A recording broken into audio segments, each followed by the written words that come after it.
guys? Welcome back to another episode of the Fair Shake Podcast. I'm one of your hosts, Killer Ghost. Hope you guys enjoy this episode. We have a special guest today. Let him introduce himself real quick before I go to the tech whiz.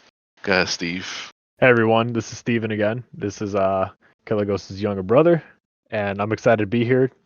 Fair Shake Podcast. So I'm gonna hand it to my man Pro. Good morning, everybody. Good evening, everybody. Whatever time you guys listening to this today.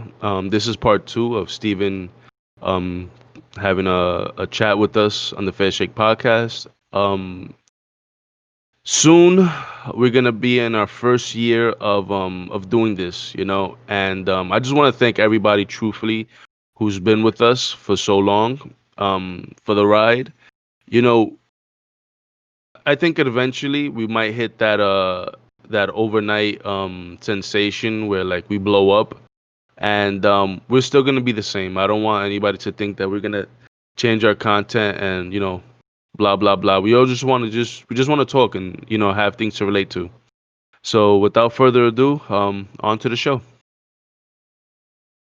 So yeah, last episode you mentioned you live in Michigan, Steve. I wanted to start off with, do you miss anything about living in New York? Do you not miss certain things? Because I know there's stuff you might not miss. Absolutely on everything just now. So, Go ahead. oh man, so I miss corner store bodegas. I miss the cat. I miss the bachata. I miss all of that. I miss the Mira More, like Anthony De Santos. Like I miss all of that shit. I miss train travel and I don't miss train travel because I like it. I don't know. It's kind of weird to miss it because the MTA. If you're a New Yorker, if you live in NYC, you're probably like fuck the MTA. But I mean, hey, it was more reliable than the bus. So that's all I got to say about that. There's things that I miss. I miss everything being close together because now I live in northern Michigan, a little town called Cadillac. I had to basically learn how to drive because you don't really need to drive in New York City. But um, what else do I miss about the city?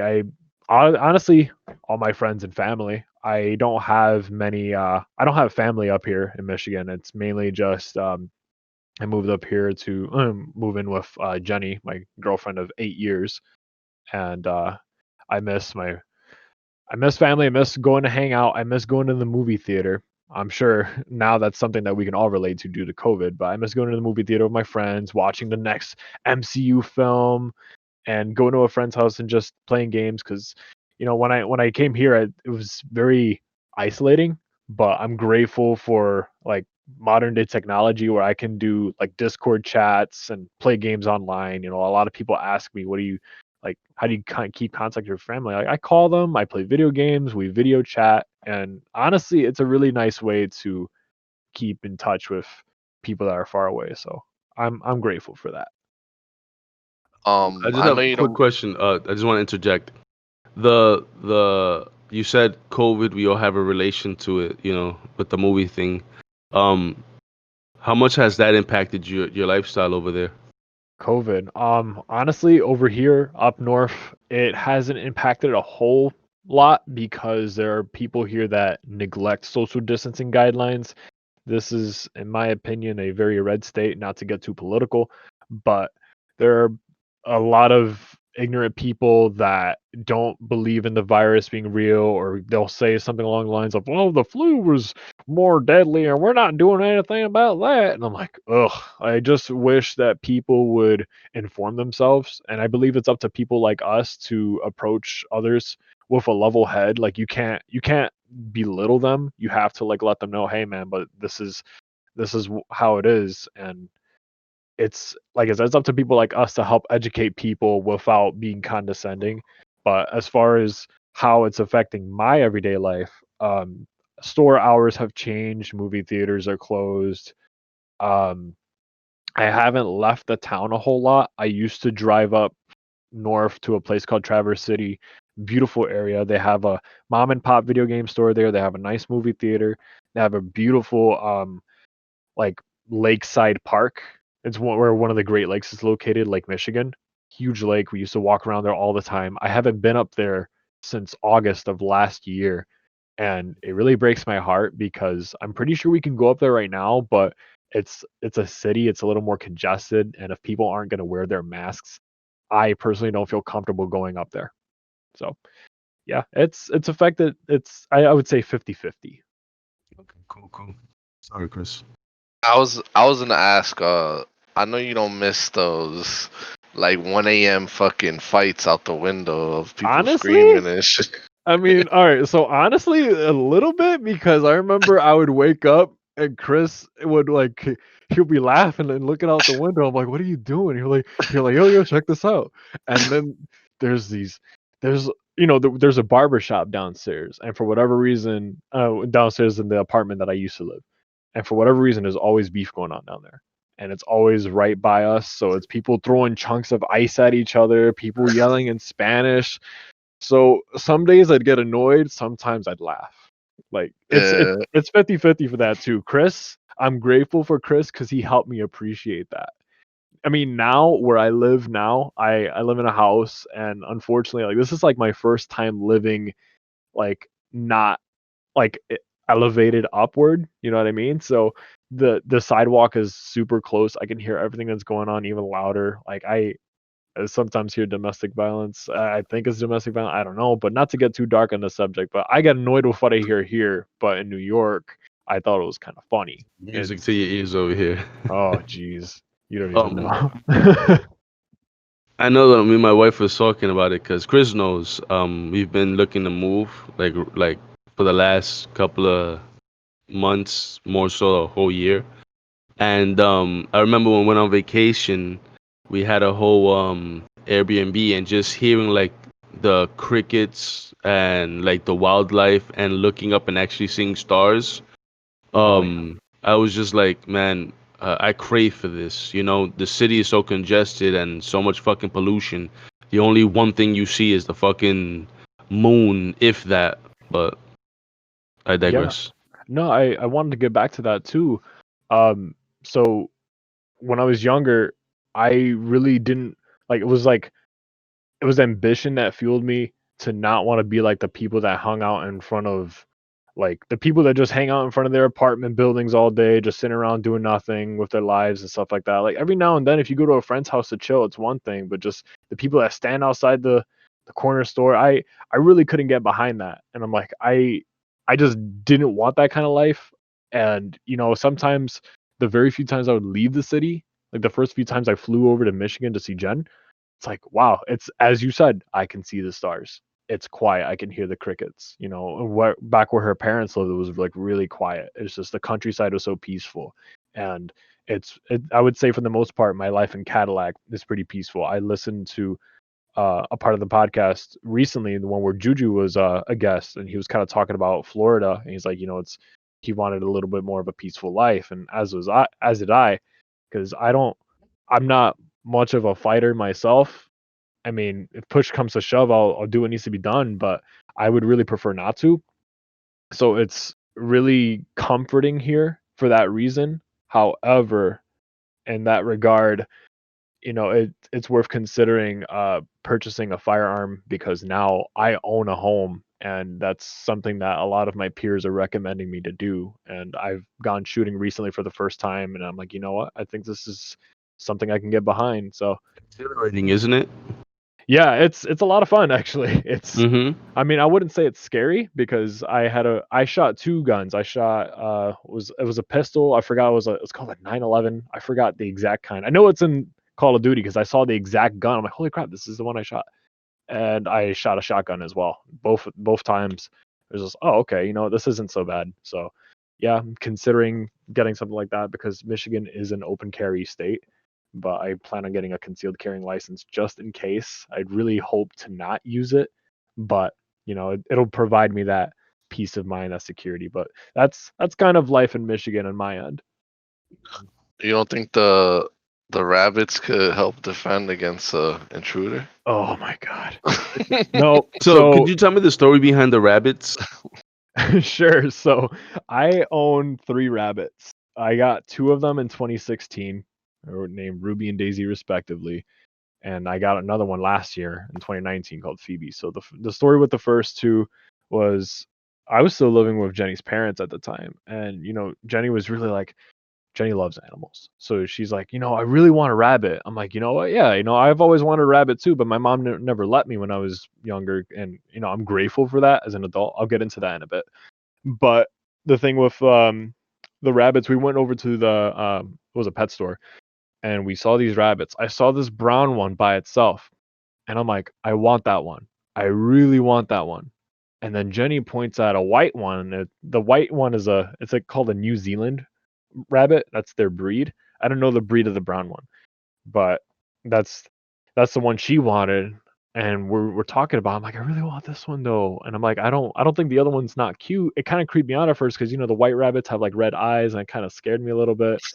But we talked about it. I'm like, if we're getting one, how much harm is it going to be to get another? Why not we just get two, right? Fuck it. You only live once. So we walked home with two. We walked home with two. The brown one's named Ruby. The white one's named Daisy. I was kind of freaked out by her red eyes at first, but now I don't feel that way at all. I think they're both just beautiful. Um, I they're pains in the ass. They are not they're high maintenance animals. I have Ruby out like as of this recording. She's just out here hanging out. I have rabbit toys just around here, and I have to rabbit proof my living room from time to time just so that they won't have to chew up my cords and stuff like that. Give them a lot of hay. So that's the story of these two. And I've had them, they're 4 years old, and I think they're both in great shape. So the story with the third one that I bought, well, not bought, this woman who cuts my hair, she used to be a neighbor of ours, and she was just kind of telling us about, oh, she's saying that she bought rabbits for her kids, and her kids got bored of the rabbits. Her kids are like 9 or 10, and they're like, okay, well, they keep like neglecting it, and I didn't, I really didn't want to like, I didn't like the sound of that. And she's like, I want to rehome this rabbit. I don't know where. And I'm like, I could potentially rehome it at my place, but I have a small house. We'll have to see. So I come home to Jen. We talk about it, and we get it. We get her set up, and that's how we got our third rabbit. So I wanted to go into that earlier about kids getting bored of their animals, and it just doesn't have to be with rabbits. When I was younger, I wanted a dog, and my mom told me no and stuff like that. Cats are a little easier to maintain, but I'm grateful for what my mom taught me, because if she had gotten me a rabbit when I was younger, that's probably what would have happened. I would have gotten bored of the rabbit, and then I wouldn't take care of it, and then it would have been neglected. It would have been kept in a small cage and not be able to run around. And I told myself I didn't want to be like that. So I think it's really important for parents to educate their children on the responsibilities of owning an animal or a pet, and just making sure that if you are going to do this, this is not just a weak thing. You don't own a pet just to interact with it, and oh, I want it because it's cute. No, you're cultivating a life, and that's really important. And I just think that we should take that very seriously. So yeah. And then you left, and we got a dog now. So there Yeah, you apparently mom texts me, oh, we got a dog. I'm like, oh really? And I It's, I it's I let her know because about of that too. Chris that I got my dog. Really? Yeah. We was in softball, and he's like, "Oh, look at the dog that me and my mom is thinking of getting." So I was like, "Oh, cool." And then he was like, then he says, "Oh, she got a sister." I was like, "What? She got a sister?" And then he ended up showing me the picture. And what was it, Chris? No more than like 2, 3 days, I had the dog, like right after softball, and she's been like my, I don't know, like my sort of saving grace, because for me, I suffer from anxiety and depression. But it's more like anger anxiety, not like where I'm always constantly nervous. Mm. Mine's just more like just anger, and the depression thing is just like I don't know, it's from a young age. But like she helped me with that, you know. She's named Eliza after the show Hamilton, Okay. and I understand what you mean. Like if had we had I have had my mom, because we've always had cats growing up. But I had my mom, got us a dog. That appreciation for an animal, of being young and you saying like, "Oh my God, it's cute," da da da. And when they start getting bigger, you gotta walk them and all that other stuff. Mm. You know, there definitely is an appreciation as an adult to when you were a child. So I'm on board with that. Have you seen it, Steven? Seen what? The dog or no? Yeah, mom sent me pictures and she said that her name is Chloe and they have the same birthday and stuff like that. I'm like, I'm not gonna lie, that is a cute fucking dog. Like, wow. Yo, I would definitely super. want to. So, just a little backstory. I haven't been in New York since 2016. It's 2020 as of this recording. So, I really want to. My main reason for not flying over there is because of the rabbits, because there's not a lot of people that know how to like take care of them because they're prey animals. So, the thing with them is that if they're sick, it's not very obvious. So, you got to keep a keen eye out for that No, stuff. you call them what? Prey animals? Yes, I've prey never heard animals. that before. Yeah. So because of that, like prey animals like rabbits, guinea pigs, stuff that it's often sought after out in the wild because they don't really they can't defend themselves like a dog. Like a dog, if I were to say this, that's more of a predator if anything else. But yeah, prey and predator stuff like that. So with like I said, with rabbits, if they're sick, they're not going to show it very much. So it requires a keen eye to detect if they are sick because they'll have something called GI stasis, and that's like a halt in their digestive tract. So if you don't catch that and like take care of it like quickly, they could die within a day. So my main reason for not being home in a while, as of like 2016 through 2019 is because of the rabbits. But I met someone recently that's super cool and he knows his stuff and they know their stuff. So I would probably have them over. But just as I'm getting ready to, plan my trip to New York, boom, all this Corona crap happens. And I'm like, oh, damn. So now I got to wait even The longer. worst. Yeah. I can't wait to go home. I can't wait to go home and, see my brother for the first time in 4 years. I meet you, Darry, for the first time. I haven't met you in person yet. Yeah, for Just, sure. just reunite with people, see how my neighborhood's changed and stuff like that. For sure. I know that no disrespect to anyone, even to the listeners here. I've been vocal about this. Um, I just don't see myself coming back for a few years to really interact with people.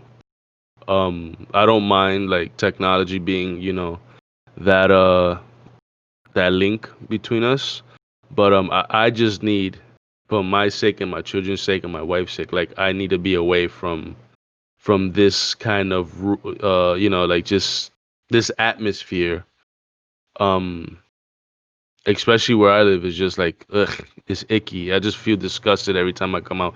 And to your point earlier about seeing people on the corner and you just don't understand, like, what the fuck are you doing all day on a corner in front of a bodega? Right. Like, you understand? It just, to me, it just makes no sense. But whatever, to each their own. Yeah. So on a lighter note about those like memories from living over here.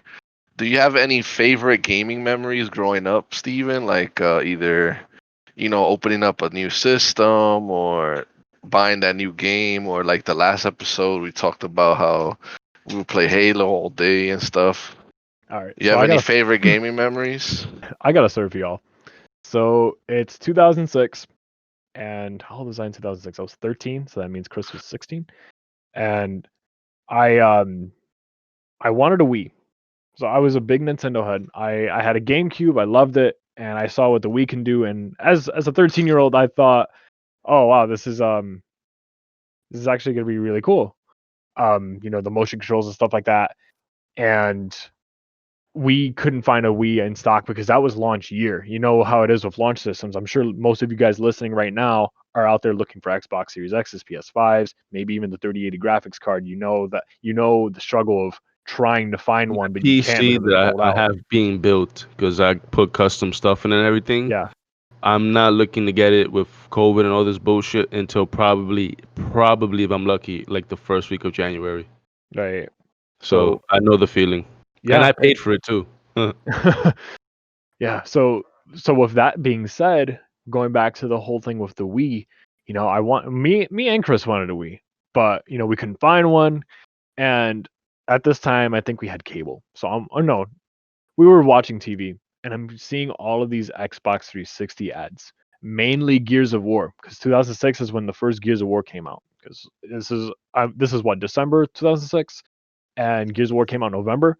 So I'm seeing all of these ads. You know, the famous ad where they're playing Gary Jules' Mad World, and I'm seeing it time and time again. And I look at Chris, and I'm like, is this like calling out to us? Is like, because I'm starting to think that this is like a sign. Like maybe we should ask for an Xbox 360 for Christmas. I always thought maybe it'd be a little too expensive, but looking into it, I'm like, you know what? Maybe I'm like, and Chris was agreeing. He's like, yeah, I think we should. I'm like, okay, so it's a hell with the Wii, because the 360's already been out for a year because that came out in 2005. So now it's like readily available versus the PS3 and the Wii. So you're like, you know what? Let's just get an Xbox 360.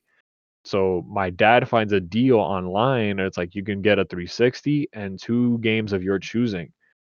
So my brother picks Gears of War, and I pick Sonic the Hedgehog 2006, or as it's called, Sonic the Hedgehog. I clearly made the wrong choice. That game was awful. But we got our 360 for Christmas, and I remember we both fired up. We played Gears of War, split screen co-op that Christmas, and that was my first time like really playing like a third person shooter. I wasn't really good at shooters at the time, so I was a little nervous that I wouldn't do so good, but slowly I became hooked. I That's what turned me into a Gears fan. I own all the games now, and I just remember like that was the start. That was my first Microsoft like Xbox console that I got my first achievement. Gave Gears Tactics a look over or no? Oh, funny thing about that, I bought Game Pass just to play Gears Tactics. Okay, cool. So I haven't started it yet. I mean, I dabbled with it when I had a Game Pass subscription a few months ago, but my PC wasn't very strong.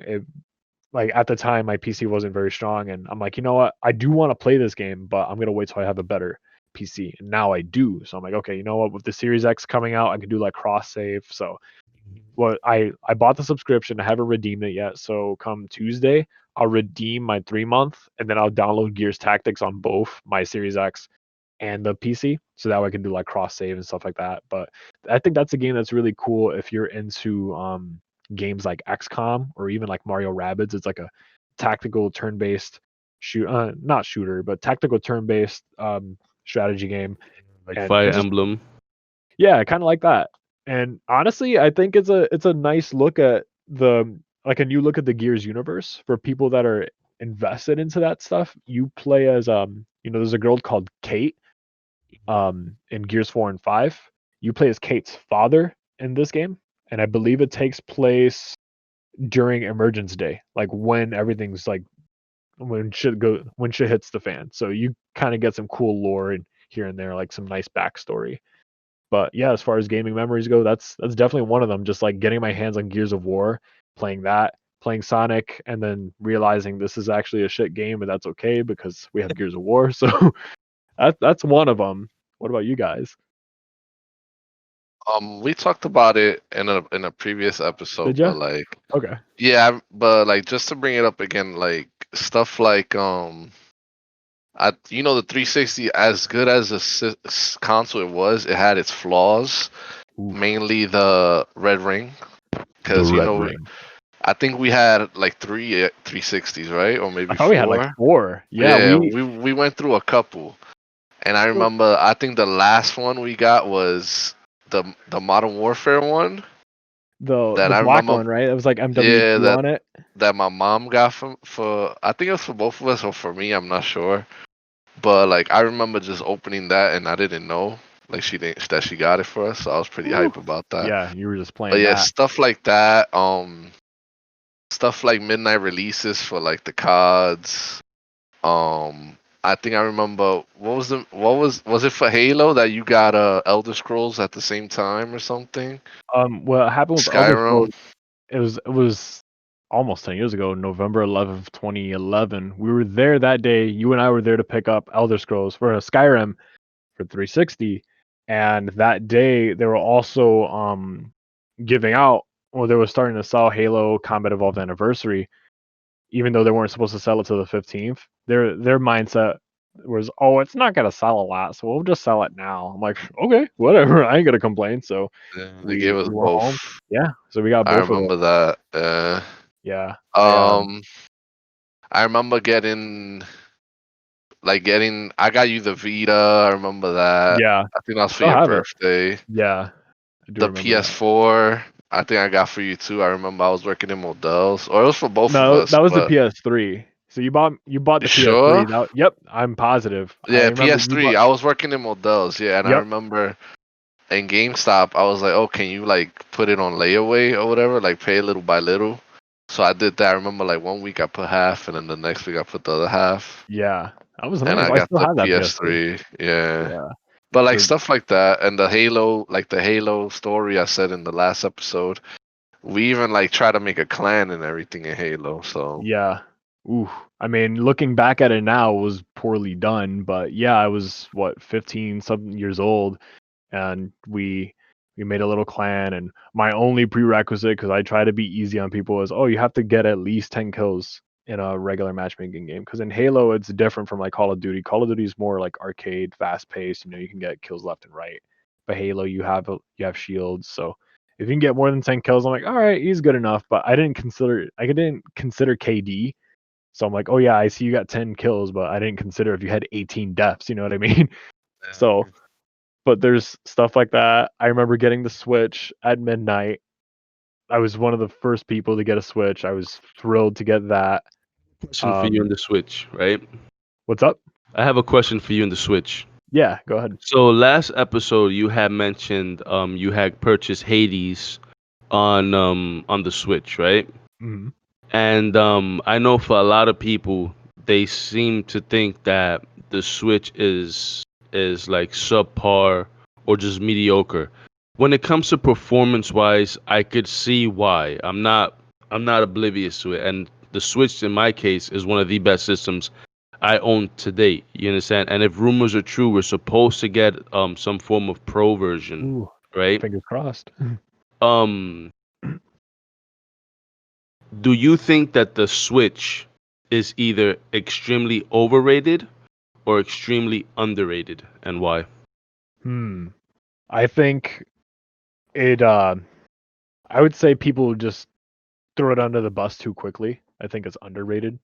So I do understand we have to acknowledge its performance issues. We have to acknowledge the issues regarding the Joy-Con drift. That is a huge thing.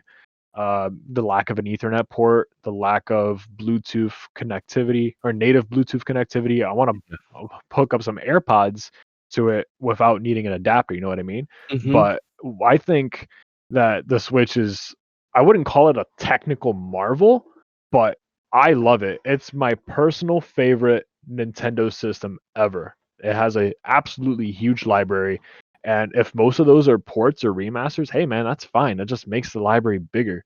Like No More Heroes 1 and 2 just got announced for Switch. I'm like, oh yeah. And I think that a lot of people discredit the UI as well. I think the UI is faster than any system UI we have right now. I mean, again, the new consoles aren't out yet, but my go-to for Switch, like for watching YouTube, is my Switch. Literally just boom, and it loads so fast. I think that some I think some games we can't ignore the performance issues though. We have games like Pokemon Sword and Shield, which in my opinion were rushed games. They put a lot of pressure on Game Freak, and we got what's to me an unacceptable product. But then we have beautiful games like Super Mario Odyssey, we have Breath of the Wild, we have Splatoon, we have Xenoblade. We have so much great content. I absolutely love this thing. I think I buy too many games on Switch, like especially like indies, with the thought of, okay, you know what? This game is on Game Pass, right? But I'm gonna buy it on Switch so I can take it with me. Even though as of this year we're kind of forced to be a little more locked down. We're not going out as much, but there's a lot to love with this system. I think that there are a small handful of people that do overhype it, and I'm really hoping that we do get a performance boost, because if we get a Switch that has like a bigger bezel, like not bigger bezels, no, that's what I don't want. I don't want bigger bezels. I want reduced bezels. I want bigger screen size. I want, like I said, an Ethernet port on the dock without an adapter, like as a native Bluetooth, and just a better GPU because we got games coming out like Monster Hunter Rise that could really benefit from that because it's locked to 30 frames. But if you can bump that up to 60 or reduce like frame rate hiccups on games like Breath of the Wild, I think that would be absolutely amazing. I'm crossing my fingers for a Switch Pro. I really, really hope they do it because there's so much that can be improved, even though it's already, in my eyes, a great system. That's not gonna lie, that's a perfect segue to the next topic. Is gonna be what are some of your favorite consoles of all time? Okay, so as I just ranted about the Switch, I really love that thing. But I'm not gonna get into that anymore. I really like my PS4, PS4, PS3. They absolutely knocked it out. No, PS4 more than PS3. I think PS4 is Sony's absolute best system. So yet they've absolutely knocked it out of the park with the exclusives. I'm literally turned over looking at my library now. God of War, Ghost of Tsushima, Bloodborne, Uncharted 4, The Last of Us Part 2, Persona 5, Spider-Man. Like there's so much love here. And then you got your little niche titles. I mean, they're now on Xbox, but they originate on PlayStation. The Yakuza games, just fantastic. I love the system. Um, I would say I love the UI, but over the years, it's definitely like shown its age with its speed, and I'm excited to see that the PS5 is going to take advantage of the SSD with its speed. But PS4, absolutely fantastic. The 360, I really enjoyed that system too, despite its hardware issues. I just have a lot of positive memories on that system in particular, and I can't forget about the N64. The N64 was probably like my first actual system or our first actual system because I'm not sure if we ever owned a Nintendo or Super Yeah, we Nintendo. did. We But did? this was you was too little to Right. remember. So like a lot of my first experiences on N64, obviously the classics, Mario 64, Mario Kart, Ocarina of Time, you know, Diddy Kong Racing, all of these games that looking back at it now, I'm watching like YouTube retrospectives, and they're saying, the 64 actually didn't have a lot of games, but the few games that it did have, like a good chunk of them were bangers. So Mm-hmm. I hold it a special place in my heart for that. But looking back at it now, it's like it can almost be compared to the Wii U. It was the Wii U of its time. It didn't have a lot of games. It was like no one wanted to make games for it because it was so hard to make games for. Cartridge with disk drive on the cusp of Oh yeah. Well, not even on of the the new cusp. age. Like I think the PlayStation came out in '94, and then they didn't release the N64 till '96. Oh, yeah, So they're yeah, you're using right. dated. They're You're using right. dated You're like right. hardware. Mm-hmm. Yeah. So it's like so I was thinking developers. Yeah. it Go ahead. was more along the line of remember they were trying to do that proprietary N64 disk drive Yeah. from Sony, I think it was. Yeah, it was Yeah. literally called the Nintendo PlayStation. I shit you not, this is real. Like they were in cahoots, they were gonna do something together, but then for whatever reason Nintendo decided to bail out on it, and then Sony's like, you know what, let's just make our own system, and there you go, they made the PlayStation. So that I mean something great came of that. But looking back at the N64, because the PlayStation came out, PlayStation 1 had so many more games than the N64 because developers were like, why would we make a game on a cartridge? We'd have to take all this data, compress it like to a really, really small bit of memory when we can just make games easier on PlayStation. So that was that thing. But I didn't play the PS1 as much, so I can't really go on about that. But in the last episode, I wanted to talk about something that I kind of got a little carried away. My least favorite system is the Xbox One. I absolutely fucking hate this system. Like, oh, I really can't stand it. And I'm going to tell you why right now. It's May of 2013. I remember me and my brother watched the live announcement, and this guy Don Matrick goes up on stage and he goes, introducing Xbox One, and I'm like, okay, all right, let's see the games. And they're not talking about games, they're talking about sports, multimedia, stuff like that. And I'm like, okay, so where are the games? It had a very Magic bad the first cocksucker. impression. Yeah. Oh my God. Phil Spencer saved that company. Phil Spencer. 100%. Yeah. 100%. Phil Spencer he's the GOAT. I'm just gonna say that now. But the Xbox One, I I remember I didn't buy it at first. Chris bought it on at midnight. And he comes home with Call of Duty Ghosts, and I'm like, this is hardly something to be excited for. I mean, I'm not a big Call of Duty guy, but I ask everyone, and a lot of people say that's among the worst Call of Duties. Like they said, the campaign was okay, but the This multiplayer was. conversation yesterday. Oh It's my true. It God. is. It's one of the Oh worst. my God. And here's one of the big things that I I mean, what hate. was that Yeah. launch lineup? It was kind of weak anyway. It It was like had sports it, games, it probably had Battlefield. Madden, Battlefield. Yeah. What else? I think it had Dead Rising 3. I played it. I did not like that game. I know there are some people out there that do, and you know what? That's fair, but I did not enjoy that. Rise Son of Rome was probably the only like semi decent game out of the bunch. I actually played it years later, and I'm like, it's okay. You know, The it's graphics are funny. nice. That game came out with the Xbox, and I still to this day have not played that game. I actually played it Someone that years lent it to later. me. Yeah, it's okay. It's I it's not remember great. um with like the launch or whatever. I was working. This was when I was working down in Little Italy, and my brother Nudi, he was our first guest. He had came by. He was like, "Yo," he had called me. He's like, "Yo, they just announced a new Xbox." 'Cause remember, E3 is always during the week when you're at work. Oh They just yeah. announced a new Xbox. I'm on my way to GameStop. Blah blah blah. He goes, "Oh, I'm gonna pre-order it at X location." I'm like, "All right, cool. I'm gonna do the same thing." First off, I pre-ordered it maybe like a month after the announcement, and by that time, um, all like the day one editions, because remember they had like the specific on the controller day one edition Yep. Xbox Yeah, I do remember was that. already gone, and on top of that, they him and my other brother, Felipe Savage, um, both of them picked a different GameStop location. So not only did I not pre-order the day one edition like everybody was hyping it up to be, you understand? Oh wow, I got a little text on it, a first early adapter. But anyways, they made me go to a different spot after they told me they were already in the one place. Ugh. So I'm Ugh. never gonna forget that. My first couple of games was Dead Rising and the COD. And I remember because I didn't like the Ghost so much, I was just playing the Dead Rising day in and day out, day in and day out, day in and day out. And then I Right. would do like fake speed runs on it because that's how good I got at the game. Hmm. But like you said, not a game to rave over about, Right. Story, blah.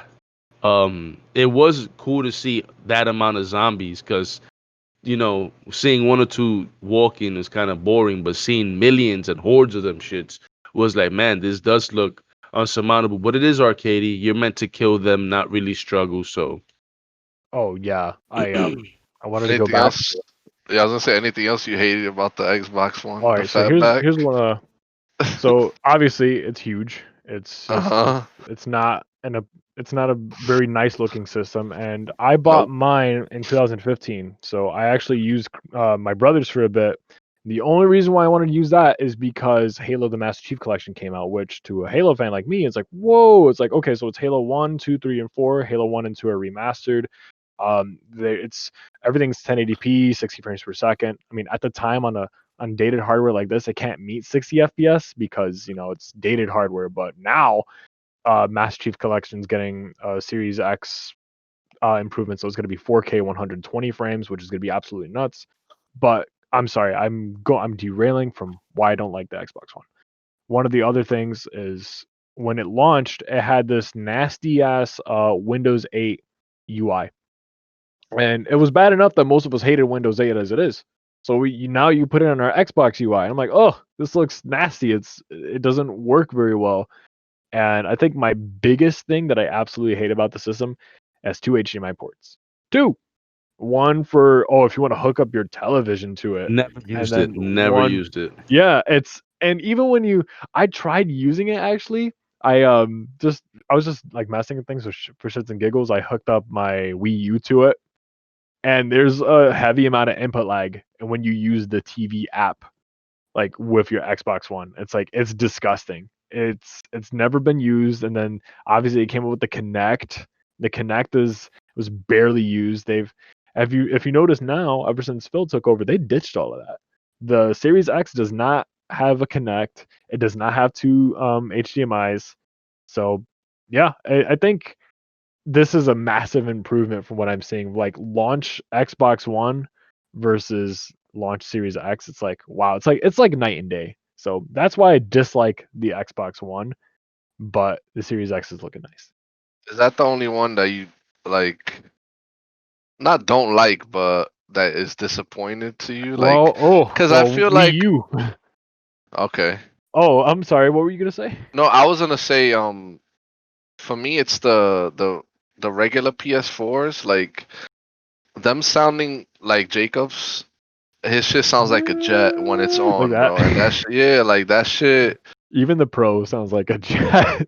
Yeah, even the Pro too sometimes sound like that. And I don't understand. Like, if you take that much time to make a Pro version, why do you still have the same problems that the original one has? I have a Pro, and the only reason there's two reasons why I bought a Pro. The first reason was Jenny wanted her own PS4 so she can play her RPGs. As you guys know, RPGs are like 50 plus hour long games. I'm like, well, sometimes I want to play too. So we got her own PS4, which is the old base one I had. The other reason is I bought the God of War PS4 Pro, which looks really sick, and I'm not planning on getting rid of it. It's the one that looks like the Leviathan axe. But Hmm. yeah, they both sound like jet engines, and I even watched a video of this guy. He was like, "Oh, this is why I play on Xbox One X versus PS4 Pro," and he compared the fans. Like the PS4 Pro's like, and the Xbox One, you couldn't hear it at all. So it's like, oh, well, hey, that's nice. But I wanted to talk about the Wii U. So me and my brother were both excited for it at the time. And I think Chris only wanted to play it for a game called Zombie U, which turned Hmm. out to be pretty mediocre to say at best. Bless your soul, because I wouldn't even do it to myself. Oh my god, it's It looked fire. Like I was like, oh it did. It shit. had a really cool concept. That had a really cool selling point where like, oh, you manage your inventory on the bottom screen, but the game still runs in real time. So you're looking at the bottom screen. It's like looking at your backpack, but you got to look up on the screen too because you don't want to get jumped by a zombie. So it's like, okay, so it's management, like knowing when you're safe. Almost, I wouldn't compare it directly to Demon Souls, or Dark Souls, but you can't pause in that game either. So it's like, oh, if you have something to do, you better go hide in a corner. But yeah, the Wii U, that was a very failed concept because developers didn't like making games for it because you had to have the game running on the TV and then you had to have the game running again like to stream on your gamepad. Like not even if you're not displaying the game on the gamepad. The gamepad feels like a Fisher Price toy. Uh it's always dead. The UI is so slow. There's hardly any exclusives. I know people that bought a Wii U for Smash Wii U, for Smash 4 as we call it. That's it. I have a handful of Wii U games actually. I probably have the most Wii U games out of most of my friends, like Xenoblade Chronicles X, Monster Hunter 3, uh, Mario 3D World. But most of these games are being ported to Switch. It's like Nintendo wants to forget that the Wii U even happened. I'm pretty sure eventually. Because they're fucking Yeah. boxed up, I won't touch that shit. Oh yeah. I have mine out. It's unplugged. I just have it out to like make my entertainment display look a little nice because I don't. My entertainment display is looking a little bare bones. So yeah, you know what? I have that out alongside my two small like retro consoles, like the NES Classic, the SNES Classic. But eventually, it's new console season, boys. I'm gonna have to make some room for the Yeah, I was gonna PS5 and the ask you, Series X. do you have already your spot for the Series X that You you're want gonna to get? hear? No, because I want to stand up my Series X because I know there's a fan on the top. I'm like, okay, so Hmm. I kind of don't want to put it where the Xbox One is because there's not enough clearance for the fan. I've been I've been doing dimensions. Literally, like once this podcast is over, I'm gonna like scramble, like, okay, I need a spot for this. So I don't have a spot for my Series X, and I'm scared for the PS5 because that Oh, thing is the PS5 is massive. a PS5 is a thick boy. That's a thing. I'm like, why is it so big? But then I'm watching like the teardown video. I'm like, okay, so you know what? If it's a large console that's quiet, I'm okay with that. I'm You know what? fine I'd with rather have a that. Yeah, large I agree. console that's quiet than a small console that's gonna sound like a jet engine. It That sounds like Sony's really learned. I don't know if you saw, but you saw the PS5. I don't know if I sent it to you. They had some company was selling the shells, the custom shells, like different colors. I was like, oh shit, it's pretty dope, and I pre-ordered, and like a week later, I saw that Sony like was gonna sue them, and so Yeah, they cease and canceled all desist. the stuff. I was like, damn. I did hear about that. I mean, it's Supposedly somebody obviously has they're a gonna. Spider-Man one. Nah, that's a fake. That's like a Mock just up, a yeah. Photoshop. I'm pretty sure Sony's gonna do their own thing, I think so. but I was Even like, bro, you know how fire this PS5 looks with the blue shell, bro. I was hyped for that, I and think people are still gonna make them, but they can't sell them. They're probably just gonna make them and just like do custom stuff on their own because those side panels yeah. are meant to be removed. What were you gonna say? I'm Mhm. sorry. I was gonna say I also cause right now my systems I know you guys know, but not really the listeners. I should put a picture. I have the wall mounts, so they're like behind my monitor, which I like. I like this setup, but the PS4 Pro and the Xbox, I'm probably gonna either trade in or sell because it doesn't make sense for me to have them if I have the Right. newer systems. So I already pre-ordered the PS5 wall mount. I'm not sure if I'm gonna do that with the Xbox. I might just leave it on the table because I like Right. having on my table. I have two figures. I have a Broly on the right and a Vegito on the left. I'd rather have the figures on the table and then the systems on the wall if possible. But that's That just makes sense. personal preference. But I was gonna ask you. So one more console I wanted to talk about. It doesn't get a lot of love, but the Vita. How do you feel about that one? All right. So with the Vita, I honestly really like the Vita. I love it. Me and Jenny actually have our own Vitas. I have a black one, the one you bought me, and she has a white one. And I think the Vita's main downfall was two key factors.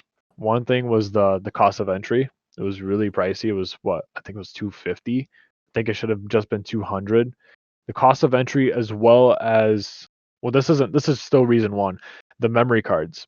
The memory cards Oh my were god, exclusive to the system. You I couldn't have a use a story random about SD that. card. Oh, do you? Let's hear it. Um, I bought one not too long ago because I wanted it. It was gonna be my RPG machine because PlayStation has most like I was gonna buy. I bought Final Fantasy X the new one that's like Yeah. 10 too, yeah. yeah. The So it remake. has that. I bought Final Fantasy 7 and beat it on it. This was when I was working in the check cashing place. I wasn't doing much, so I would just play that. And I was gonna buy like Legend of Dragoon on it because it has all those PS1 games too. Mhm.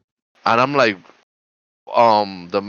does it come with memory itself in the system? And probably not a lot, right? No, Uh, it not doesn't. that I remember. I No. remember because my wife got it for me, and it came bare bone. And then she told me she was like, "Yeah, I had to pay uh $40 or thirty Bro, dollars for 8 gig, insane, 8 gig Oh, fuck little thing, insane, bro." And I yeah. was like, bro. I That's not had even to a "Nah." fucking lot. bro. I was looking because I wanted a couple games on it. So I'm like, I'm not gonna buy the smallest one. I'm gonna buy whatever. Right. I don't even know which one I have now on it, to be honest. But to find one was a fucking mission. Like I had to go to the GameStop in Harlem, and it was a used memory card. It wasn't even new, Right. Oof. and it Yeah. was still like $40-$50, and it wasn't like a crazy amount because that was dumb of them to have their own memory card. Like, Oh, I think that really reduced, like I said, cost of entry. Think that really they shot themselves in the foot by trying to be stingy. Oh, you're gonna pay us more for memory cards. No, it's like you said. I remember I got the 16 gig, and I think that was like 60 or I think maybe $80. I'm like, Jesus Christ, man, this costs more than a damn game.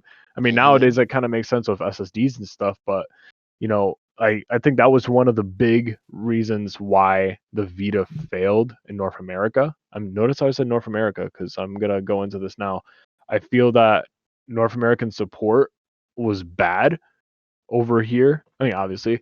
And the reason why is like, okay, so Sony makes some of their first party games like Uncharted Golden Abyss, Killzone Shadowfall. I'm literally looking at my Vita library right now. My personal favorite Vita game is a port of a PS2 game. It's Persona 4 Golden. A little game I'm sure you guys Oh, heard of. That's like the one game to own a Vita for. Even now it's on Steam, but yeah, it played nice on Vita, and it just didn't have a lot of support over here in the States. If you look at Japan, there is a metric fuck ton of Vita games. It's very popular over there. You know, over in Japan, they really like their handhelds. They really like, Market being is on the go and stuff like that. amazing for them.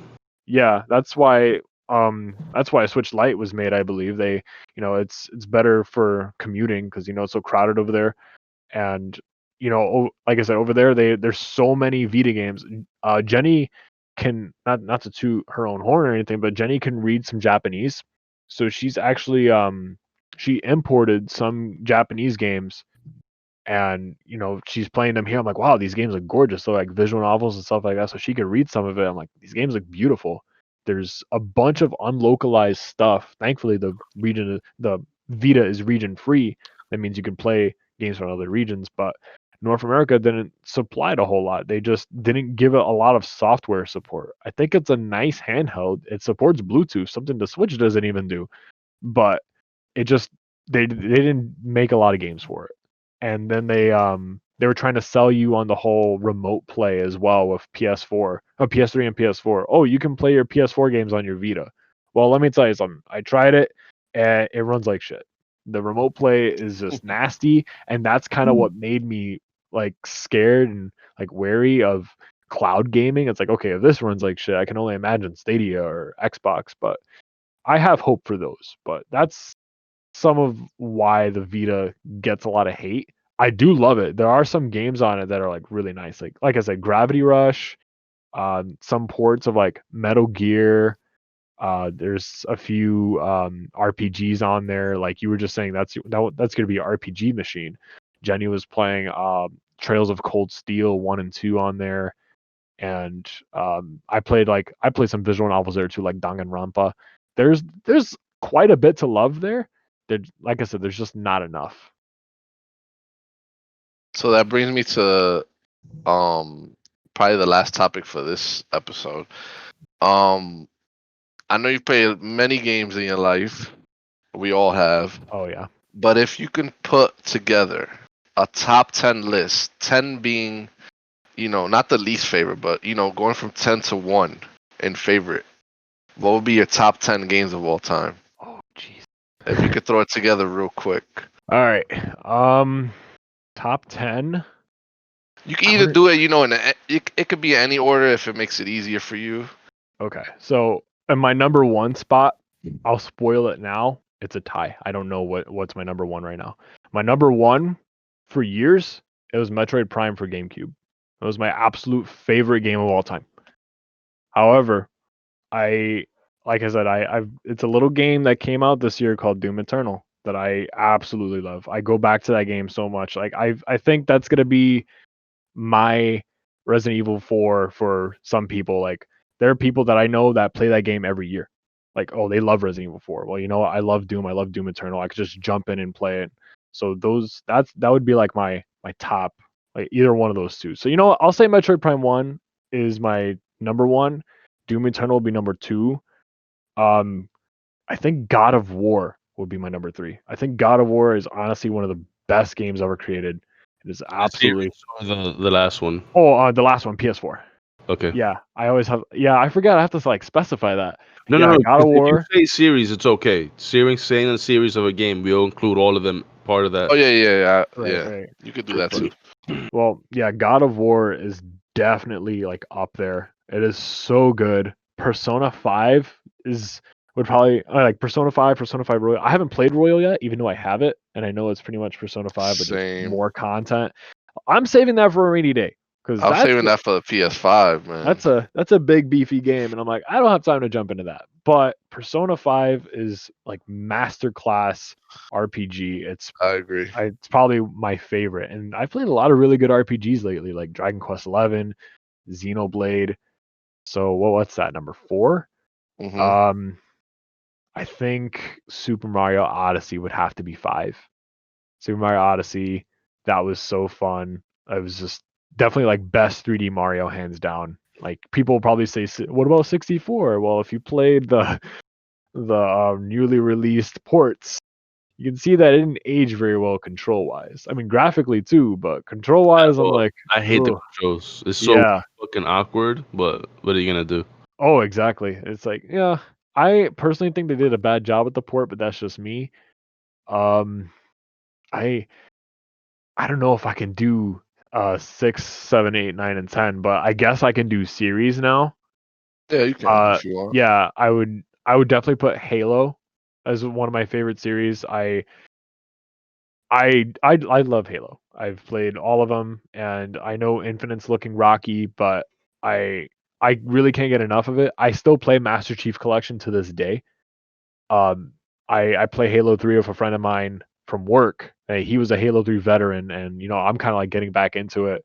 But now that we have modern technology to play these games and like higher frame rates and stuff like that, I'm so grateful for that. That's like one of 343's like best decisions, like porting those games over to PC. So I really like that.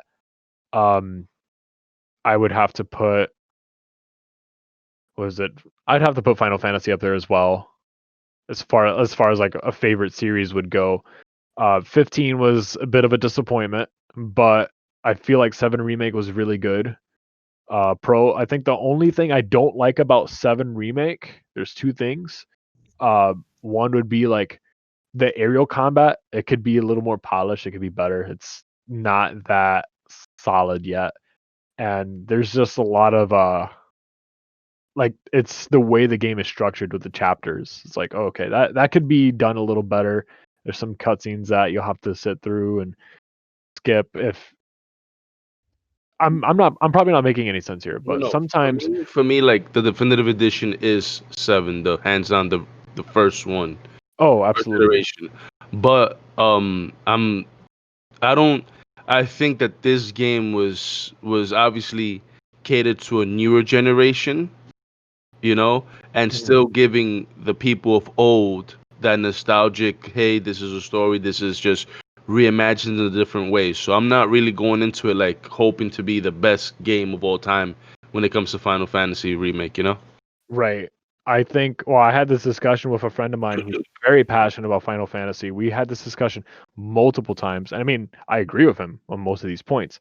Final Fantasy 7 Remake and Final Fantasy 7 are not, okay, they're mutually exclusive. Like, I mean, they're not mutually exclusive. Like, you can enjoy both of them for what they are. Just Hmm. because you play one doesn't mean you could have the same experience with the other. In Absolutely. fact, Uh-huh. after playing 7 Remake, that only solidifies that point even further. It's like, holy crap, like it's going in a different direction. And it's exciting and scary at the same time because I know who's behind it. It's your boy Tatsumi Nomura who said Kingdom Hearts is ooh. Look at the remake. I bought it from my brother, for Jacob. Yeah, He loved it, and that made him want to play the original even more. And then he played the original and beat that too. So, and nice. he's 18 years old. He don't know nothing about the original before that. Mhm. So that's pretty cool that it brings people to want to play the original too. Oh, not to so I'm gonna basically in terms of the series, I can't say them in a specific order. I really can't solidify anything, but I cannot believe I forgot about Monster Hunter. Mm. I absolutely love Monster Hunter. I started playing that in 2010 with Monster Hunter 3. I didn't like it very much, and then I gave it another shot on the Wii U, and then I got hooked. I'm playing World to this day, and I remember being at work. Excuse me. I remember being at work. There was a recent Nintendo Direct, and they announced Monster Hunter Rise and Monster Hunter Stories 2 for the Switch. And I knew that there was a original Monster Hunter game being made for Switch, like exclusively for Switch. And I wanted to scream when both of those games were announced because I was telling myself, I'm like, I really liked stories. I hope they make a stories too, but I really hope that they make like another Monster Hunter World, but like made specifically for Switch because Switch can't run Monster Hunter World. But if they like make one specifically for that system, it would be nice. I got both of those in the same presentation, and honestly, this was not too long after the release dates of the consoles. I was more excited for the Monster Hunter announcements than I was for the consoles. Monster Hunter Rise, probably right now, my most anticipated game of next year. Hands down, March 26th, I'm in there. That's fair. Well, thank you, Steven, again for being on these past 2 episodes. Oh yeah, thank you for having me. You guys haven't heard Fat, he's been busy, but he'll be on the next couple episodes, of course. Sorry my intros aren't as good as his. But I don't know if you guys want anything I'm the to lead host, so I don't know if you guys want to wrap anything up. uh, Like if you guys want anything to say. honestly, I would love to have you come back. Um, I appreciate that. Seriously. Again, I've mentioned this before. I love people who talk and are engaged in just anything in general. And I don't think from the conversations we had with you with these last 2 episodes, I feel like you're very eclectic. I feel like you know a lot about things, and I would love to pick your brain on other subjects like film, television, music, social media, just stories in general. Oh, Um, absolutely. Me personally, I just love, a very well maintained conversation, and you know, seeing something from someone else's perspective always gives me that insight on, okay, yeah, I didn't see it this way, but now I understand where he's coming from with that thought process. Hmm. And yeah, I would love to definitely have you again, hopefully soon. Um, Yeah, for sure. you know, uh, like I said, I think you're very, very well knowledgeable. And yeah, I don't want to get too cheesy, so that's why I'll leave my. I also wanted to say something else regarding like social interaction. I think especially when it comes to a group conversation, I know there's like a certain structure in how the show is maintained, but I think the key to keeping up a conversation is trying like myself not to ramble too much. Like I know that's kind of what we do here, but in a not so normal situation, I would like to ask a question. Like I would talk about something and I'd be like, well, "Hey, what do you think about this?" Or "What are your thoughts on this?" If you have any strong opinions or anything like that, make people feel included. And I very well Goes felt back like I was included here.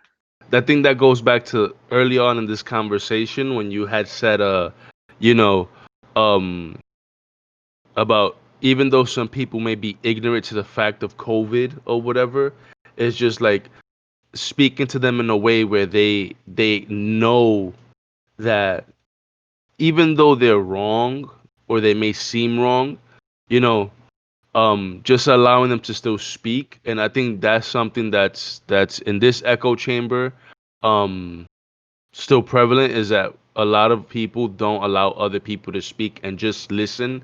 And instead of being um like, you could, there's two options to this: you could react or you could respond. You understand? I always feel like the Mhm. reaction point of the conversation is what tends to get people, really riled up, as opposed to responding to somebody like, really, okay, I took what you said in, and I'm taking it into consideration, and we could build on that. So again, without sounding too cheesy, I think